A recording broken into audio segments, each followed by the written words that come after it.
So I am thrilled to introduce all of you to Talia Mizrahi. Talia, all of you need to know, first of all, that's number one. But why do you need to know her? Because Talia is, well, first of all, she's our first trimester loss group leader. But secondly, she's just an incredibly accomplished grief educator. And I've brought her here today. By the way, Talia, say hi. Tell Hi, people, say everyone. hello. Say hello. Hello, hello. Amazing. I brought her here today so we can talk about grief and the grief process in children and what's normal, what's not normal. How can we guide them through this process and really hold them in whatever they're going through? And I want to kind of like lay the groundwork for everyone. You know, when Talia and I first started having this conversation about this topic, what we said was, you know, wouldn't it be great to give people a little bit of sort of like a guidebook, so to speak, as to how to talk to their kids if, God forbid, their parents have gone through some kind of pregnancy loss. However, we've also realized, and Talia's going to talk more about this, we've also realized that, you know, this is the kind of thing that really is applicable to all different kinds of loss, not only pregnancy loss. And so I think that many of the things that we're going to talk about today are really going to have a much larger reach and a much larger kind of framing in terms of the kinds of situations that we might be able to use this for, that you might be able to use this for. So, okay, I'm going to stop talking now. Talia, please say hello Hello. again for the third Again, time. hello. Third time's a charm. Hello. Thank you so much for the opportunity to have this conversation. I'm really thrilled. So I guess maybe let's start off with your background. I know that you feel passionately about grief work because you've had a personal experience in your own life. Can you share with our audience a little bit more about that? Sure. I unfortunately have a long history of losses. So the loss that really brought all of this work to the forefront was not the first and likely not the last. I have a teacher, David Kessler, who says, you know, we have a 100% death rate. So none of us are going to be immune from this, right? So better to start talking about it because it's, you know, it's always the elephant in the room, right? So the loss that really brought all of this into focus for me was the death of my best friend, Molly, who died. We just passed the 4-year mark. Oh, I'm so sorry. And thank you. No, and it was most unexpected, as sudden losses tend to be. And as if that weren't debilitating enough for me in my worldview, she was also survived by her husband and 3-year-old son. And I have a son the same age. And at the time that she died, I was halfway through a graduate program in early childhood mental health. Oh gosh. So I was in it all the time. And that was, I think, kind of a blessing and a curse. It meant that I was in it all the time, but it also meant that I had some reference points that could kind of, that I could hold on to along the way. And along with a very intimate grief journey of my own, I was acutely aware of her son. And wanting so much to be able to support in whatever way I could. It was COVID, so there was no way that I could travel 1,000 miles to be with him, but my heart was with him. And part of my grieving process was trying to figure out how I could find, using my lens, you know, as a mother, as a child development specialist, studying early childhood mental health, to try to figure out how I could find the right words to convey the right message, to try to normalize is the wrong word, to try to address for a 3-year-old little boy that mommy wasn't coming home. So that really shifted the direction of my graduate work. I had thought going into this program that I was going to be working in a NICU doing developmental support for families. I've always been very attachment and attunement focused. And this was also all about attachment and attunement, but with a different angle, because I really wanted to address grief processing in young children. So what came out of that was something that came close to an obsession, because it was so near and dear to my heart and rang so true in my own life, with really trying to address grief and figure out how to support children in grief. And that kind of led me on a journey to becoming a certified grief educator as well. And that is now the lens through which I view everything, and something that I feel is incredibly important to speak about, both about grief processing as adults, but also how we teach children what grieving is and how to do it effectively. I, I, I hate when I get to meet people because they've been through a certain kind of tragedy, which brings our lives together. But I'm so grateful that we've met, because you are an absolutely wonderful and really very super smart grief educator. And I'm just thrilled that we're having this conversation today. Um, let's do one more sort of framing question before we get like into the meat of this. Now, when we were discussing this, we thought, should this conversation be for the parent or the guardians of someone, of a child, and they themselves have gone through loss? Or should it be for parents, for teachers, maybe for neighbors, maybe for friends of people who they know their parents have dealt with something and they want to help support that child, like you were for Molly's son. Yeah. And so this conversation, correct me if I'm wrong, but this conversation is meant to kind of give a framing for anyone who is in the position of supporting a child who's going through grief. Is that right? Absolutely.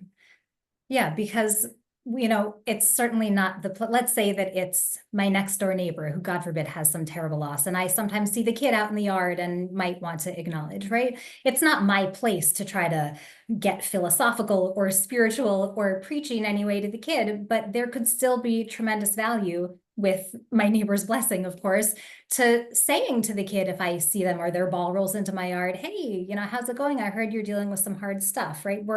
We all brush shoulders with people who are grieving. Like, we never know what we don't know about other people and what they're going through. And the little bit of chesed, that little bit of kindness that you can do for another person, to just let them know, whether you say it overtly or communicate it however you can, I see you, I feel that you're in pain, I'm here to support you, can move mountains, as far as you and I both know what it is to feel seen in your grief, and it is unparalleled. So even if somebody listening is not a parent or is not in direct immediate contact with children, you don't have to be a teacher or a parent to be using these skills. If you see someone at a kiddush and that they were at that shiva call that you made last week, like, there's always a way that we can pay it forward, so to speak, with a little bit of kindness and compassion, because we live in a grief illiterate society, and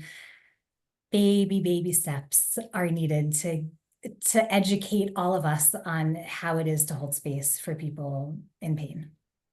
I love the way you said that, a grief illiterate society. I mean, and it really is the case, because, we're not taught this in preschool, right? We're not taught this at any point. We're only taught it when, God forbid, something happens. And I'll, maybe as a way of, moving into the conversation here, maybe I'll just share a little bit about my own experience.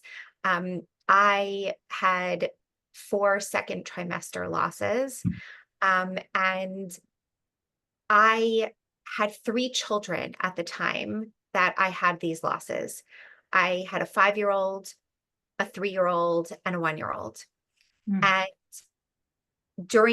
after all of those losses, we made a decision sometimes to share with our children what was going on, and sometimes we made a decision to not share with our children what was going on.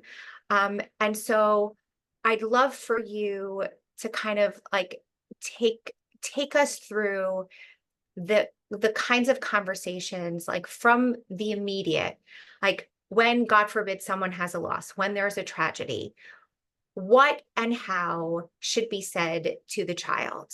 And again, thinking about, we know there's a very different conversation that happens to a 1-year-old, to a 3-year-old, to a 5-year-old, and then obviously the 10, 12, 16, 20, et cetera. So there's certainly a range of response that one should have based on the child's developmental age. So can you kind of take us through some of your reasoning in your training that are best recommendations for people who are dealing with this? Such an important question. So many different directions the answer can go in. Grief is deeply personal and really, really private. And sometimes it's private because we want to hold it close to our hearts and we get to choose what we share and what we don't. And sometimes it's private because we feel isolated, or we feel stigmatized, or we feel uncomfortable, or we tried to be public to a point and then the reaction that we got was so off base for what we needed that we pull back into that privacy and discretion about what is shared and with whom we share. So, and that goes for any loss. I think any death, that could be true, but all the more so if it's a pregnancy loss. And it even depends on, if it's a loss after 6 weeks or 6 months or a stillbirth. There's so many variables. And far be it for me to tell anyone how they should do their grief or how they should do their sharing, because it has to sit right with you. That said, if it's a miscarriage, let's say, and the children are young, like in the example you gave of your children's ages, it could be, well, maybe we'll go from most private to most exposed. It could be at those ages, even for the 5-year-old, that it would feel sufficient and appropriate to say, I'm dealing with some sad grown-up stuff right now, and I'm feeling pretty sad right now. So, if you see me crying sometimes, or, staring out the window and you have to call my name 3 times before I answer, it's because I'm dealing with some grown-up stuff. And everything will be okay. You don't have to lie and say everything is okay, because it's not okay. But you also need to remember that if you're talking to a 1, 3, and 5-year-old, you're not going to say, let me tell you about how hard the world is. Let me tell you about all the pain out there that you may not be aware of yet. Like, God forbid, that's not the objective. And just a note that our words matter so much. And for children, they're sponges and they're scientists, and they're watching and learning and taking note of everything we do. I don't care if they're our kids, our neighbors' kids, our cousins' kids, they're watching and they're trying to make sense of things. So even just thinking about, let's say, communicating sadness, saying, I feel sad right now, communicate something very different to that 5-year-old from saying, I am sad. If you say, I am sad, it's true for the moment, but then that goes into the definition of self. Are you a deeply saddened person and that is your full definition of your identity? No, you're a person who is dealing with sadness. And part of what's so important to teach children is that feelings are feelings. They are experiences. They don't encapsulate all of who we are. You can feel one feeling one moment and feel a different feeling another moment. You can feel 2 or more feelings at the same time. You can, there are so many ways that feelings can happen, and to let children know that who you are is more than what you feel in any given moment is really important, because feelings change, right? So that's maybe the most guarded is, I'm dealing with some grown-up stuff and things will be okay. And right now I'm feeling sad. I love that, by the way. I just want to comment for a second. The idea that I'm feeling sad, not that I am sad. And I think that even for, and I'm guessing you're going there, and maybe I'm stealing your thunder and I apologize. Go for it. That's a very powerful way even of thinking about self, And also like communicating to, let's say, teenagers. My children, some of my children are teenagers now. And the idea that you can have an emotion, but you Defined by it. aren't a emotion. I love that so, so much. Yeah. No, and that really, I owe that to a little boy that I worked with a couple of years ago. I was consulting in early childhood mental health, and he was a kiddo who felt all the feels and he felt them big. I was called in for quote unquote challenging behaviors. And what he said one day after having some of those said challenging behaviors, it was very dramatic, and a table got flipped over and someone got shoved and this and that. And what he said when the two mental health specialists in the room happened to come over to chat with him was, with a big scowl on his face, "I'm an angry kid." Oh, It was so interesting and very painful to hear that definition and context for himself, because clearly those words were adult words, right? And what he has learned is that he is an angry child. And so that's who he is. That's what he does. Children want to live into whatever expectation of them is set, right? And so we talked about in that moment, you can feel angry and whatever. We couldn't preach in the moment, but it really drove home this idea that how we define things matters. And if we want to teach children, we are deeply feeling people who feel all the feels, then, we hit bumps in the road and hiccups along the way, and the path moves forward, and so do we. I love that. Okay, so now let's go back. So you were framing it in terms of, most private and not sharing very much. And now you were kind of leading us on the path to when you are sharing more with your children. So let's take it to the opposite extreme. Let's say it's a situation where, God forbid, it's a stillbirth, or a baby was born and came home from the hospital and subsequently died. It's really important to speak truth to children. They're very small, but they're very astute. And so, and they want very much to make sense of things. So anything that we don't say, it's like a choose your own adventure, right? They're gonna come up with their own answers and their own reasoning for the why. And that is gonna be based on whatever age and developmental stage they're at. So if we say things that are ambiguous or that we are hoping are going to be protective, kids are going to pick up on the ambiguity and fill in the blanks in ways that more often than not are going to make them blame themselves for situations that may not have anything to do with them. And so the clearer we can be, the better, which is not to say share something that is beyond their developmental age or stage, right? But if, God forbid, it's a stillborn baby, it would be appropriate to tell a child, I would preface it with a little bit of warning because no one likes to be caught by surprise, to say something like, "We have some sad news." Okay, cue the defenses. Something dysregulating is about to happen, but at least I've been warned, right? "We have some sad news. Our baby died." Quick soapbox on use of the word died. Some people feel very uncomfortable with that word, and I get it. I totally get it. Especially for children, though, it's very helpful to be clear, because if you think about the other words that we could use and that people do use, I think it's oftentimes one step removed for people's own discomfort. It's much more comfortable to say, "He was nifter, he passed away, I don't know, other things people say, he went to a different, better place." All these very ambiguous things that we say. And if I'm 4 years old and I'm trying to figure out how the world works, if you tell me that Zadie passed away, well, what did he pass from and where did he pass into? And it gets very confusing. So I'm a strong proponent for using the appropriate words so that it's clear. But even so, kids don't really understand that death is permanent.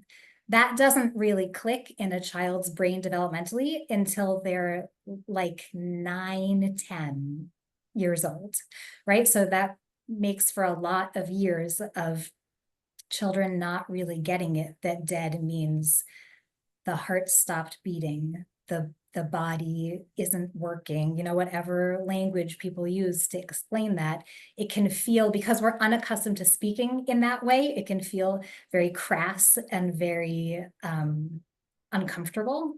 But let's face it, death is uncomfortable, right? It's something that we would not have chosen, and we can't shield our children from that. Our children, whoever these children are that we're talking to. So since we can't hide them from it, we have a responsibility to teach them about it in a way that they understand so they can figure out how to process it. Do you have a recommendation also in terms of who should be sharing that news with them? Should it be the parents, or could it be, or is it okay if maybe the grandparents or a neighbor or someone else? Like, the reason I'm asking the question is because there are definitely circumstances that I've heard of where there's a tragedy in a community. I'm using broad generalizations here, just a broad general example, where there's a tragedy in the community, and um, the news gets sort of published, or the news gets out publicly before the family themselves maybe even knows about it, or certain members of the family know about it. So I guess my question to you is, look, in an ideal situation, I actually found a lot of comfort in hearing, just in terms of what everything that's going on in Israel right now, that the IDF, the Israel Defense, I want to say fund, but that's not the Forces. idea. Forces, sorry, my brain just shut off for 5 seconds. The Israel Defense Forces specifically do not release names to the public of the soldiers who have passed, who have died. See, I'm using better language.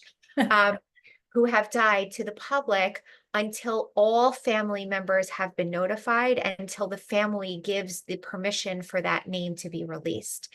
So back to my original question to you, what is your recommendation in terms of who shares with the child the actual news? First of all, what a beautiful thing that the IDF, along with trying to defend a country, is also giving thought to grieving families and how to most sensitively tread that horrible balance. I think that's actually an impossible question to answer because there's so many factors. The control freak in me wants to say, if it's your immediate loss and you feel for whatever reason that you can't or shouldn't share that, just give a little thought to what the message and messages are that you want communicated, right? If, God forbid, I have had a loss that is so raw that I literally cannot speak a full sentence without crying hysterically, and I will not do a service to anyone in my circles to be the one to share that information. Okay, I can see how it would be helpful to have someone else relay that information. Because it's scary to see grownups cry when you're a kid. So even if it's completely appropriate and warranted, it's still really unnerving. And if it's one of your people who's crying, telling you news that's going to make you cry, then yeah, I could see how an argument could be made for having someone who's not crying hysterically to be the bearer of that news.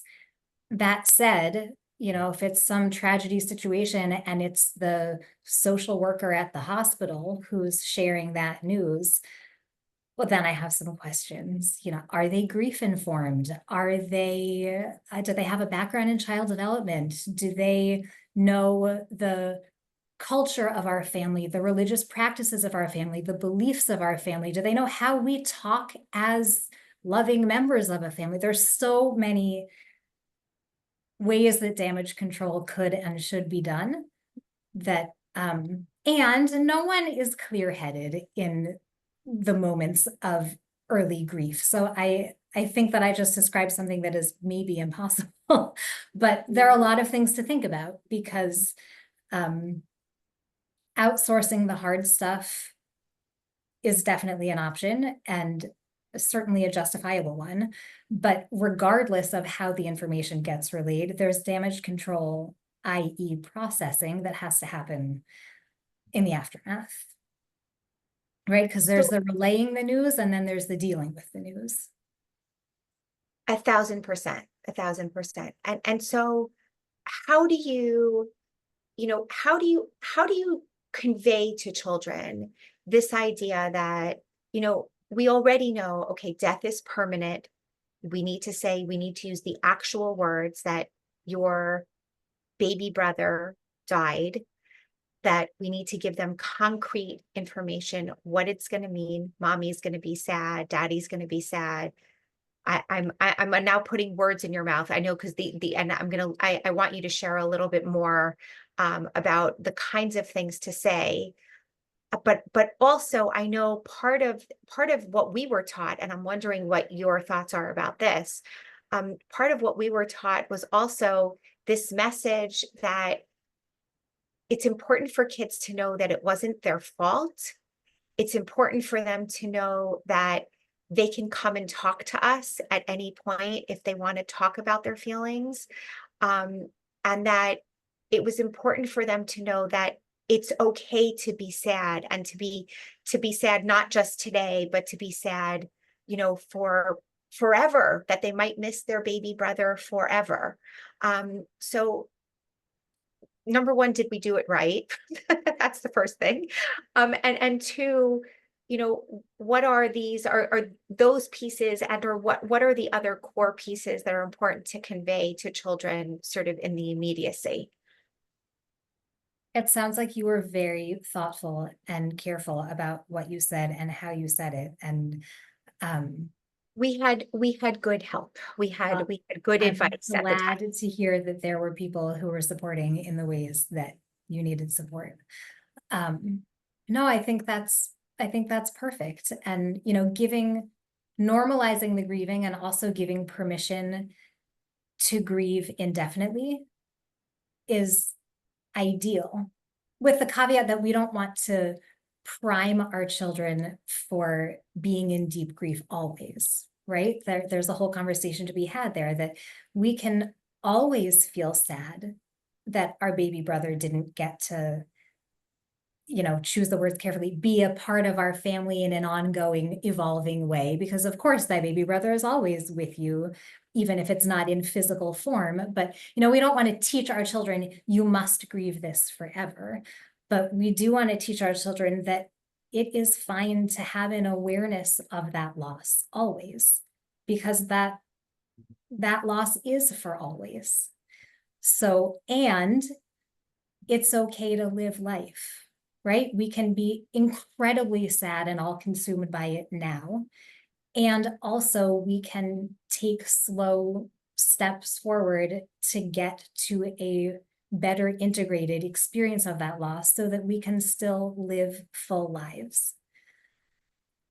So it's a balance, right? We want to make room for the grieving, but we also don't want to be so stuck in the grieving that it impairs our living. Yes. I mean, I can just think about like this, this, the times when, we were in this like post immediate grief state. And I feel like those words didn't make 100% sense, but I think you know what I mean. And we were trying our best to kind of,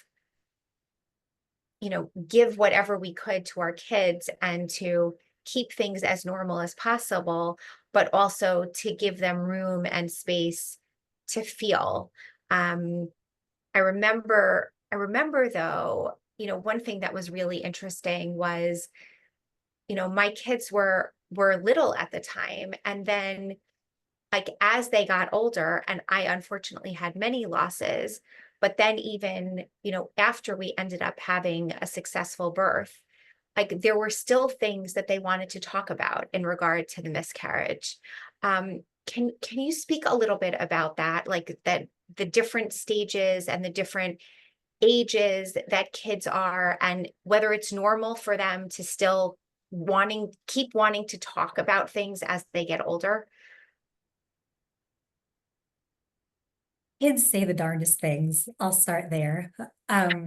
Wow, you just never know what's going to come out and when it's going to come out and who they're going to tell about what thing that you feel is private or don't know. Like, do we really need to talk in Costco about the baby that died 6 years later? Like, things just come up when they come up. It's like a forever stream of consciousness with children, which can be My God. magical and wonderful and sometimes quite uncomfortable, right? Totally. So Totally. that's just the way kids roll. But you know what? There's something very refreshing about that too, because they just let it all hang out. And sometimes it's awkward and uncomfortable, but at least it's authentic. So, I think there's what to learn about that. Just that we are where we are, we feel what we feel, and nothing is forever. So, that's a long-winded way of saying, yeah, kids are going to come. Everything is kind of cyclical, right? So for your 3-year-old who dealt with that information in whatever capacity at 3, that as 3 turns to 6, 7, and it's a new developmental age and stage and cognitive capacity, that may come up again because 3-year-old turned 7-year-old has new stuff to process about that. Like, I know we talked about this and this happened however many years ago, but now that I have more cognitive capacity, I've got some questions for you. Or I just need to talk about this one again. Like, that baby's still dead, right? And kids, it's like they don't have the squirm instinct, the cringe instinct that we adults have, right? So they just say things wherever, whenever, about whatever, and that's par for the course. But there's also something kind of wonderful about that because it gives us a window into their brains, and they are processing and they are trying to make sense, and they really are modeling what integrating is supposed to be, right? We have to kind of come back around and like, oh, in this season, I have to think about it and process it in this way. And at this life stage, even if it's 20 years ago that this loss happened, like, oh, now that I'm at this life stage, I may have to revisit some of my feelings of loss or wistfulness or, whatever it is that comes up. So, we bring it with us. The grief, the integration, the processing, it's there's an image that I saw on I Was Supposed to Have a Baby about the shape that grief takes and how it changes with time. I'm not sure if that has just been posted or is about to be posted. Spoiler alert over here about content that's coming if it hasn't come up yet, but It's all good. She's giving away our trade secrets, but it's fine. Keep going, Talia. This is It's the good. problem with me knowing a little bit about the content to come.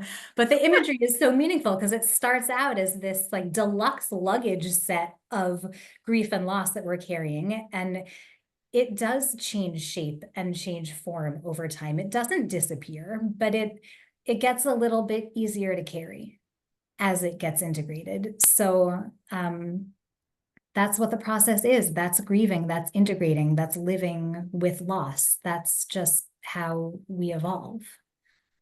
A few weeks ago, I have twins, they're my youngest, and they were the ones who were born after all of my miscarriages. But they know about my miscarriages. They obviously know about my work and with I Was Supposed to Have a Baby. And so like just at the Shabbos table with like 20 people, my daughter says, so yeah, we know you had 6 miscarriages. And so, but like, what does that mean for me? And am I going to have miscarriages? And can you please pass the challah? Right. I think actually at that point it was like, my cholent is like not hot enough. Can you get me another portion? But like whatever it was. Yeah, it is. They do say the darndest things, and it's what's even. I think the reason, not I think the reason why I'm bringing it up now is that she wasn't even around when that initial loss happened, but it's still because it's an idea about loss and what does it mean and is it permanent and talk to me more about it. Like she's still even trying to process it in her brain. And it's part of the fabric of your family.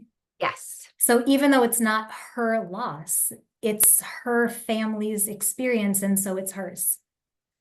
Yes, exactly. And I think, look, for us, it's just normal because this is what my kids do.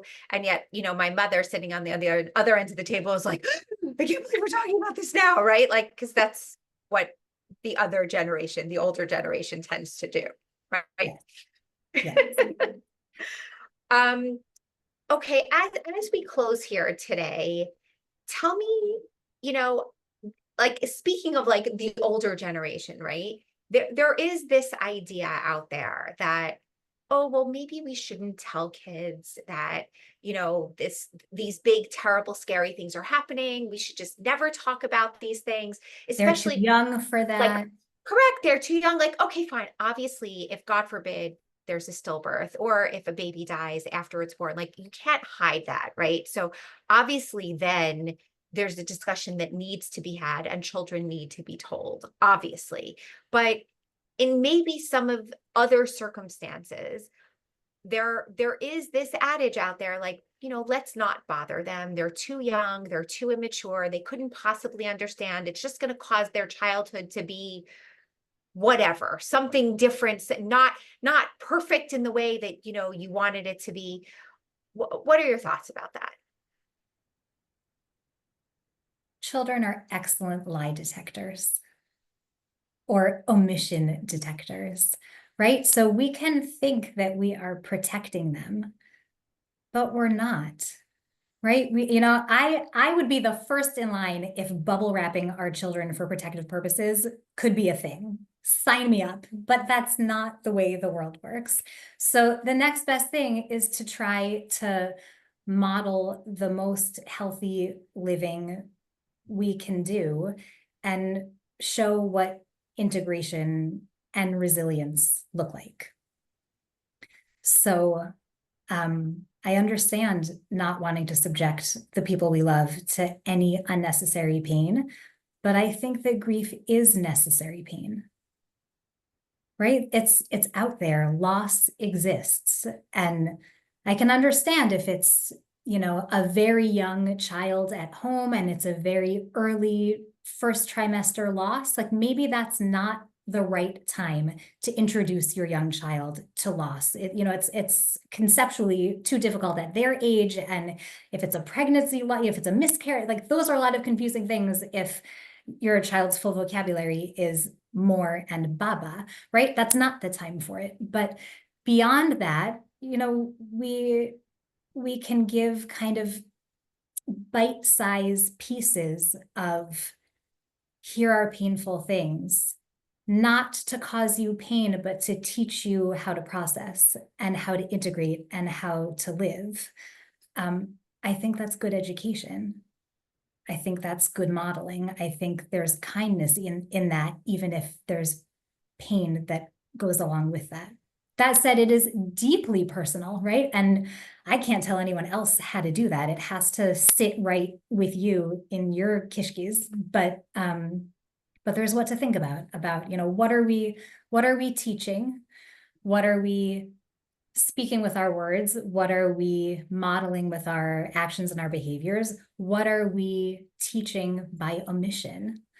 There's a lot to think about so that we can be modeling what we want to model, teaching what we want to teach, integrating in a way that feels healthy and authentic.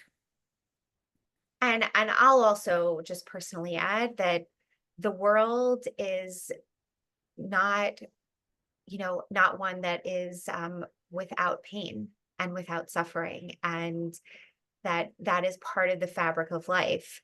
We as a Jewish community just went through a horrific tragedy on October 7th. And not that any of us would wish any of that on anyone ever again, but there were many discussions that were had in my parenting groups of, oh, do we tell the children? What do we tell them? How do we tell them? And I think that as every family made the decision themselves as to what to share with their children based on their developmental age. But the idea that we can hide tragedies from kids, I think is not, it's not really possible. And I personally believe, and maybe that this is just because I sit with so much of this all day long, every day, I know you do also, I believe that at least for my own family, that if I can give them the news in the way that I want to present it to them, as opposed to them hearing it from other people, that I can tell it sort of in our family way, in a way that feels safe. And because the world is ugly, and the world does unfortunately have terrible things that will happen. We know, as you said, what did you say in the beginning? What does David Kessler say about life? I say about death. It's the one thing. What was 100% death rate, right? Right, 100% death rate. We know that people in our lives will die. And this conversation is one of many that I think Talia and I are going to have. Spoiler alert for all of you.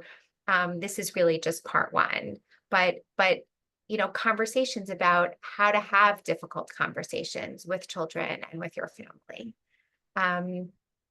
Talia, some last parting words before we end for today. I'm so glad this is just the beginning of the conversation.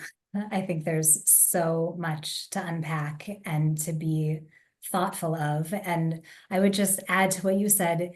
Yes, it's true that the world is a painful and sometimes very ugly place. And also there's so much kindness and the safety and connection that we feel, even if it's fleeting, by being able to have a conversation that really nails it, or a connection that really makes us feel seen and heard in our lowest of low feelings of pain. It doesn't magically make the world a better place, but it can momentarily provide some respite, some much needed respite from a lot of the pain and ugliness that's out there. So I'm so glad that we started this conversation, and I very much look forward to continuing it. And thanks so much. Thank you. And for all of you out there, I actually have a specific ask from each of you. If there are questions that you have that have come up during the listening of this podcast, things that maybe have gone on in your life, or things that you're curious about in terms of what to say to children or how to say it to them, drop us a line, send us an email. You can send it to info@iwassupposedtohaveababy.org. Or you could actually also reach out to Talia directly, and we'll put all of this information in the show notes here so that you can find her. But she's also on our website. It's Talia M, right? Because we have another Talia. Yes, there will be another Talia who also runs another support group. It's Talia M at iwassupposedtohaveababy.org. Okay. Thank you so much.